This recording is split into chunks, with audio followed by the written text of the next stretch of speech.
সুপ্রিয় দর্শক, আসসালামু আলাইকুম। আপনাদের সবাইকে স্বাগত জানাচ্ছি এখনকার আলোচনায়। আপনাদের সঙ্গে আছি আমি সিরাজুল ইসলাম। দর্শক, মার্কিন বিমানবাহী রণতরী আব্রাহাম লিঙ্কনে নাকি সেনাদের ভেতরে সংঘর্ষে 7 জন নিহত এবং বেশ কয়েকজন আহত হয়েছে। এই খবর দিয়েছে ইরানের সংবাদ মাধ্যম তাসনিম নিউজ, এবং তাসনিম নিউজের বরাতে এই নিউজ করেছে প্রেস টিভি। এছাড়া টাইমস অফ ইন্ডিয়াও এই নিউজ দাবি আকারে প্রকাশ করেছে, অর্থাৎ অমুক সূত্র দাবি করেছে, এইরকমভাবে করেছে। আমিও দাবি আকারেই বলছি, এই কারণে যে ইরানি গণমাধ্যমে পাওয়া গেছে এই খবর, এবং ভারতের যে টাইমস অফ ইন্ডিয়া বললাম, যদিও তারা বিশ্বস্ত মিডিয়া, তারা দিয়েছে, বাট দাবি আকারে। আমিও সেই জন্য বলছি, পশ্চিমা গণমাধ্যম বা আল জাজিরা বা পাকিস্তানি গণমাধ্যম এই সমস্ত কোনো গণমাধ্যমে এই খবরটা আসেনি। সেই কারণে আমি এখনও এই খবরটা দাবি আকারেই বলছি যে ইরানি গণমাধ্যম দাবি করেছে যে মার্কিন বিমানবাহী রণতরী আব্রাহাম লিঙ্কনে 7 জন নিহত এবং বেশ কয়েকজন সেনা আহত হয়েছে। এদিকে ইরানের বিপ্লবী গার্ড বাহিনী বা আইআরজিসিতে প্রধান কমান্ডার হিসেবে নিয়োগ পাওয়া মেজর জেনারেল আহমদ ওয়াহিদি তিনি বলেছেন, ইরানের সর্বোচ্চ নেতা আইআরজিসির কাছ থেকে যা প্রত্যাশা করেন তার পুরোটাই পূরণ করার চেষ্টা করা হবে। এদিকে মাসুদ পেজেশকিয়ান, ইরানের প্রেসিডেন্ট, তিনি নতুন করে যে 6 সেনা কমান্ডারের নিয়োগ তাকে স্বাগত জানিয়েছে, এবং তিনি বলেছেন ইরানের সামরিক বাহিনী যে কোনো পরিস্থিতি মোকাবেলার জন্য প্রস্তুত রয়েছে। আর জাতীয় নিরাপত্তা পরিষদের সচিব হিসেবে নিয়োগ পাওয়া মহসিন রেজাই তিনি বলেছেন, আমেরিকা যতক্ষণ পর্যন্ত না ইরানের শর্ত পূরণ করবে ততক্ষণ পর্যন্ত হরমুজ প্রণালী খোলা হবে না। এপাশে লোহিত সাগরের জাহাজে হামলার ঘটনা ঘটেছে এবং 6 জন নিহতের ঘটনা আছে। পাশাপাশি ওমান উপসাগরের কাছাকাছি থাকা একটি জাহাজে আমেরিকা হামলা চালিয়েছে এমন খবর পাওয়া গেছে। তাতে যে পরিস্থিতি তৈরি হয়েছে, সেখান থেকে প্রশ্ন আসছে, হরমুজ প্রণালী কি তাহলে এখনই খুলছে না? এবং আমেরিকা আর ইরানের মধ্যে যে চুক্তির কথা বারবার ডোনাল্ড ট্রাম্প গত সপ্তাহে বলছিলেন যে আজকের ভেতরে বা কালকের ভেতরেই চুক্তি হয়ে যাবে, সেই চুক্তির সম্ভাবনা কি তাহলে একেবারেই ক্ষীণ হয়ে গেল? এর চেয়ে বড় প্রশ্ন হচ্ছে, নতুন করে কি আবার আমেরিকা এবং ইরানের মধ্যে সংঘর্ষ শুরু হতে যাচ্ছে? আর এই যে আব্রাহাম লিঙ্কনের যে খবর পাওয়া গেল ইরানের গণমাধ্যম থেকে যে 7 জন নিহত হয়েছে, আসলে এই বিষয়টা কি এবং এর সাথে আরও কি কি বিষয় জড়িত?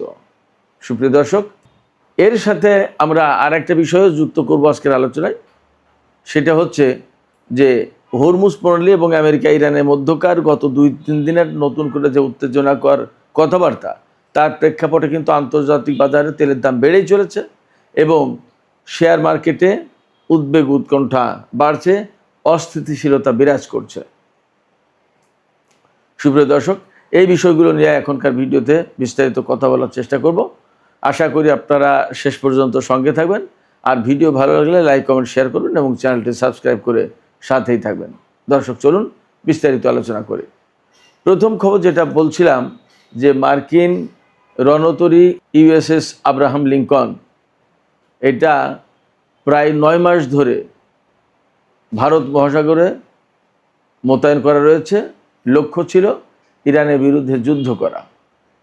2025 সালে অর্থাৎ গত বছরের নভেম্বর মাসে এই জাহাজ ভারত মহাসাগরে মোতায়েন করা হয়, এবং তখন ডোনাল্ড ট্রাম্প বিশ্বের সর্বাধুনিক এবং বৃহৎ যুদ্ধ জাহাজ হিসেবে, বিমানবাহী রণতরী হিসেবে ইরানকে ভয় দেখিয়েছিলেন। এবং এই জাহাজ মোতায়েন করার পর তিনি মার্কিন কর্মকর্তাদের কাছে প্রশ্ন করেছিলেন যে ইরান ভয় পাচ্ছে না কেন? আমাদের সবচেয়ে গুরুত্বপূর্ণ রণতরী মোতায়েন করলাম ইরানের একেবারে উপকূলের কাছাকাছি বলা যায়, তারপরেও তারা ভয় পাচ্ছে না, তারা নত হচ্ছে না, তারা চুক্তি করছে না, তারা আলোচনা আসছে না, ব্যাপারটাকে। তার মানে তিনি প্রথম দিকে এই জাহাজ মোতায়েন করে ভয় দেখাতে চেয়েছিলেন, কিন্তু আস্তে আস্তে আস্তে আস্তে সেটা শুধু ভয় দেখানোর পর্যায়ে না, একেবারে যুদ্ধের কাজেই জড়িয়ে পড়েছিল। এবং এই জাহাজ মোতায়েন করে এখন দেখা যাচ্ছে আমেরিকা এক ধরনের ঝামেলার ভিতরে পড়ে গেছে। ঝামেলার ভিতরে পড়েছে কি?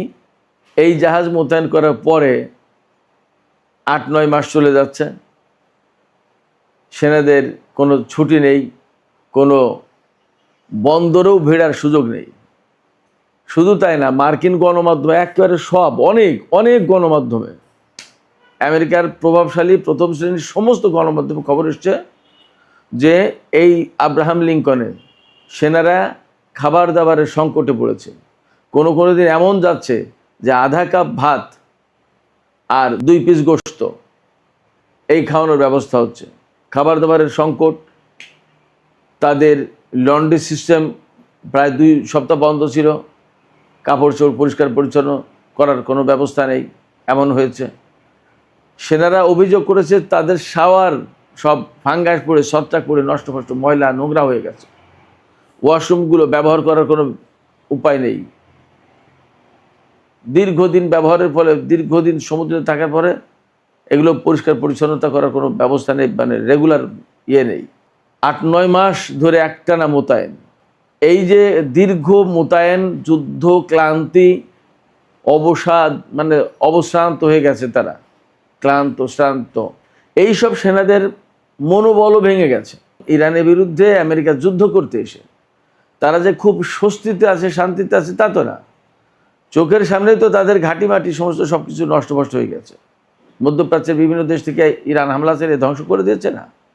শুধু তাই না, এই সমস্ত জাহাজে যথেষ্ট পরিমাণে গোলা বারুদ, ক্ষেপণাস্ত্র, অস্ত্র এগুলোর জোগাড় নেই। যদি এই সমস্ত জাহাজের বিরুদ্ধে ইরান অভিযান চালায় তাহলে যথেষ্ট বিপদের আশঙ্কা আছে বলে এই সমস্ত সেনারা এখন মনে করছে। তারা বিরক্ত, ক্লান্ত, পরিবার পরিজনের সাথে আজ এত মাস বিচ্ছিন্ন। এমনকি নিত্য প্রয়োজনীয় যে সমস্ত জিনিসপত্র, সাবান, ডিওড্রান্ট, তারপরে আপনার টুথপেস্ট, এগুলো ঠিকমতো জাহাজের সেনারা পাচ্ছে না। জাহাজে অনেক সময় গরম পানির কোনো ব্যবস্থা নেই। পরিবার পরিজনের সাথে মেইলে অর্থাৎ যোগাযোগ করবে, সেই যোগাযোগের ব্যবস্থাও ঠিকমতো থাকে না, ডিসরাপ্ট হয়। আর নৈতিক মনোবল তো একেবারেই ভেঙে পড়েছে। এমনকি সম্প্রতি এমন খবরও বের হয়েছে, আমি সেটাও দাবি আকারেই বলছি, আমি বলছি না নিশ্চিত খবর, বাট এমন খবর বের হয়েছে যে এই আব্রাহাম লিঙ্কন থেকে এক সেনা সাগরে লাফ মারতে চেয়েছিল, অর্থাৎ আত্মহত্যার চেষ্টা চালিয়েছে। এখন জাহাজের উপর থেকে লাফ মারা মানে অনেক উঁচু থেকে, একটা জাহাজ কয়েকতলা বিল্ডিংয়ের সমান, অনেক উঁচু, সেই জাহাজ থেকে লাফ মারার চেষ্টা করেছে।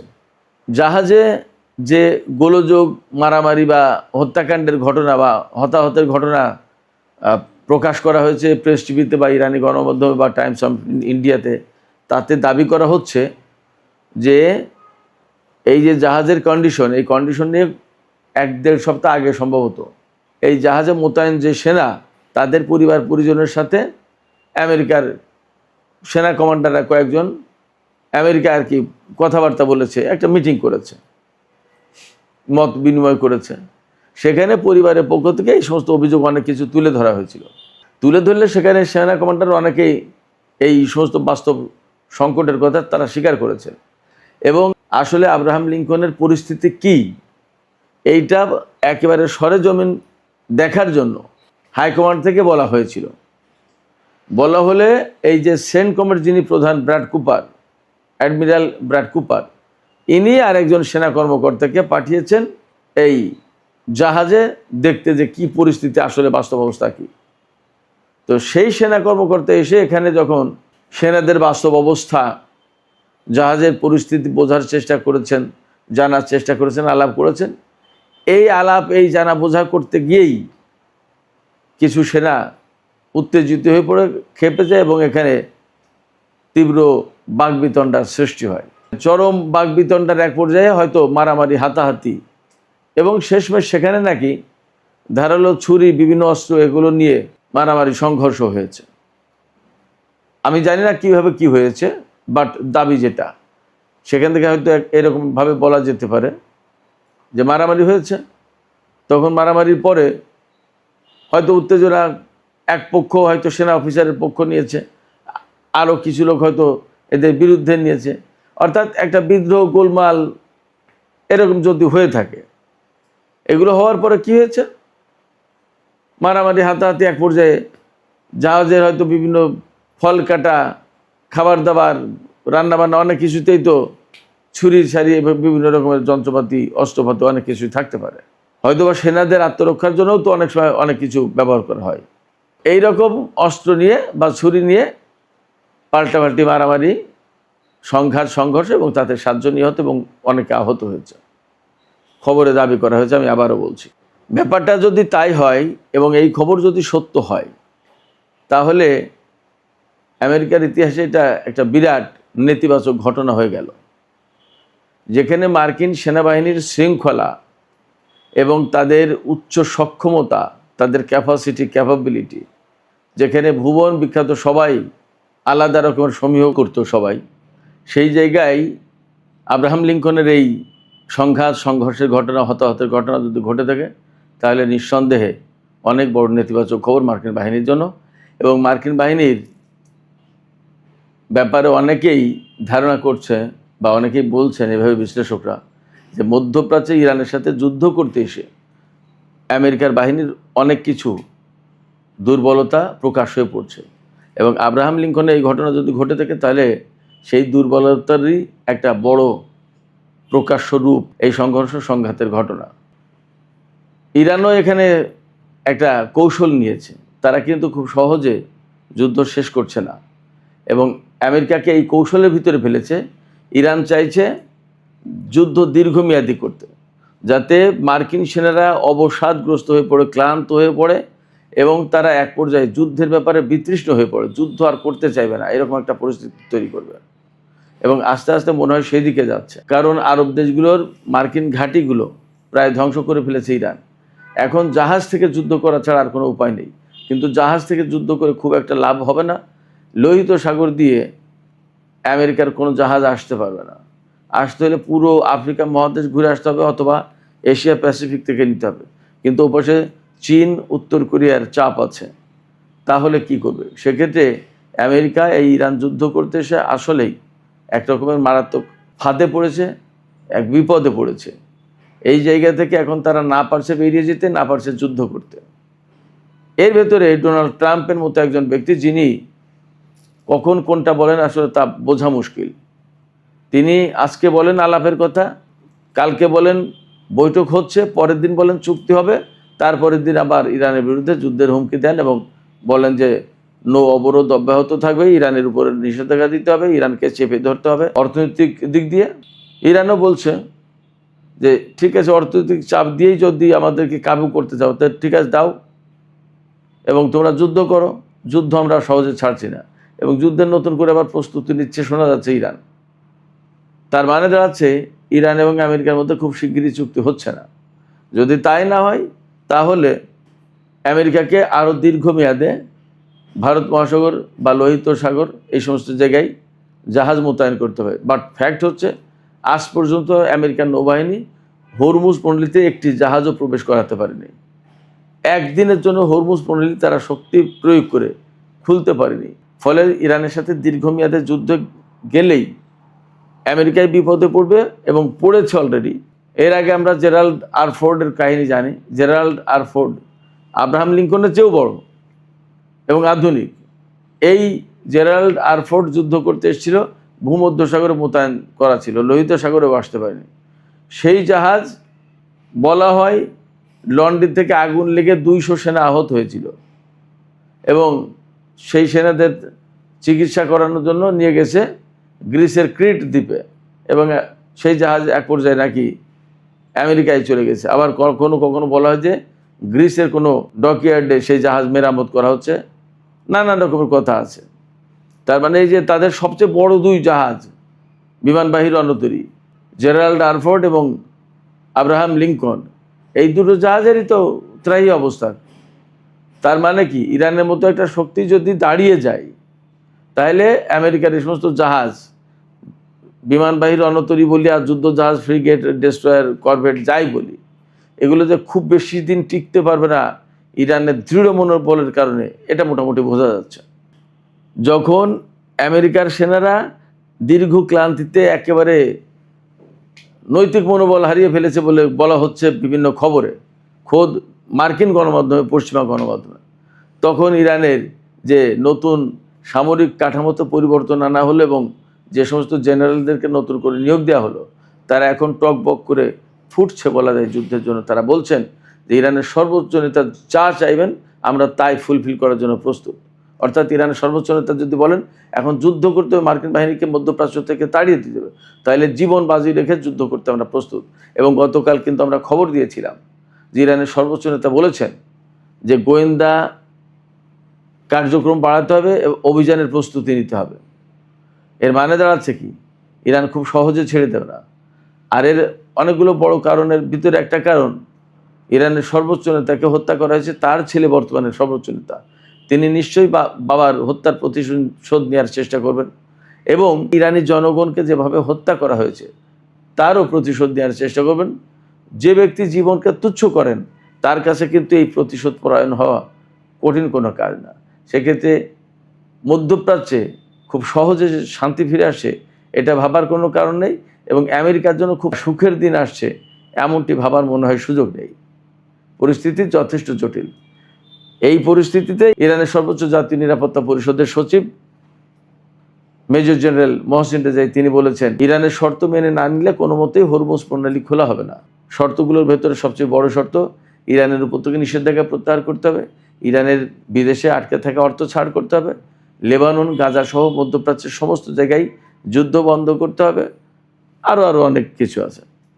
এগুলো না মানলে ইরান আমেরিকার জন্য হরমুজ প্রণালী খুলবে না, হরমুজ প্রণালী কারোর জন্যই খুলবে না। এবং বিশ্ব অর্থনীতি তো খুব খারাপ অবস্থা, নাজুক পরিস্থিতি। তেলের দাম বেড়েছে, গতকাল তেলের দাম বলেছিলাম $88, আজকে আমরা খবর জানতে পারলাম প্রায় $89, হয়তো এখন আরও বেড়ে গেছে কিনা কে জানে। বিশ্বের শেয়ার মার্কেটগুলোতে খুব অস্থিতিশীল অবস্থা, অর্থনৈতিক দৈন্যদশা বিরাজ করছে সারা বিশ্বে, তেল গ্যাসের যোগান নেই। এই অবস্থায় আমেরিকা কতদিন এই যুদ্ধ চালিয়ে নিতে পারবেন এবং বিশ্ববাসী আমেরিকার উপর চাপ সৃষ্টি করবে না তার কিন্তু নিশ্চয়তা নেই। সেক্ষেত্রে একথা অবশ্যই বলা যাচ্ছে, আব্রাহাম লিঙ্কনে 7 জন সেনা মারা যাক না যাক, আব্রাহাম লিঙ্কনের সংঘর্ষের ঘটনা ঘটুক বা না ঘটুক, পরিস্থিতিতে আমেরিকার অনুকূলে নেই তা বলা যাচ্ছে। সুপ্রিয় দর্শক, আজকের আলোচনা এখানে শেষ করতে চাইছি।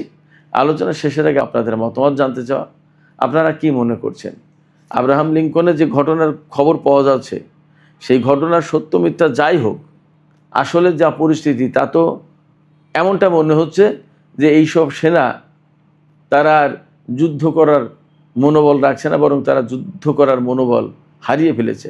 আপনাদের কি তেমনটি মনে হচ্ছে? আপনাদের কি মনে হচ্ছে যে আরও 2-4 মাস 5 মাস যদি যুদ্ধ করতে হয়, সেই যুদ্ধ টেনে নিয়ে যাওয়ার অবস্থা আছে আমেরিকার সেনাদের? তাদের যে মনোবলের যে পরিস্থিতি আমরা দেখতে পাচ্ছি। আপনাদের মতামত জানিয়ে কমেন্টে লিখতে পারেন। আর ভিডিও ভালো লাগলে লাইক কমেন্ট শেয়ার করবেন এবং চ্যানেলটি সাবস্ক্রাইব করে সাথেই থাকবেন। দর্শক, এখনকার আলোচনা এখানেই শেষ করতে চাই।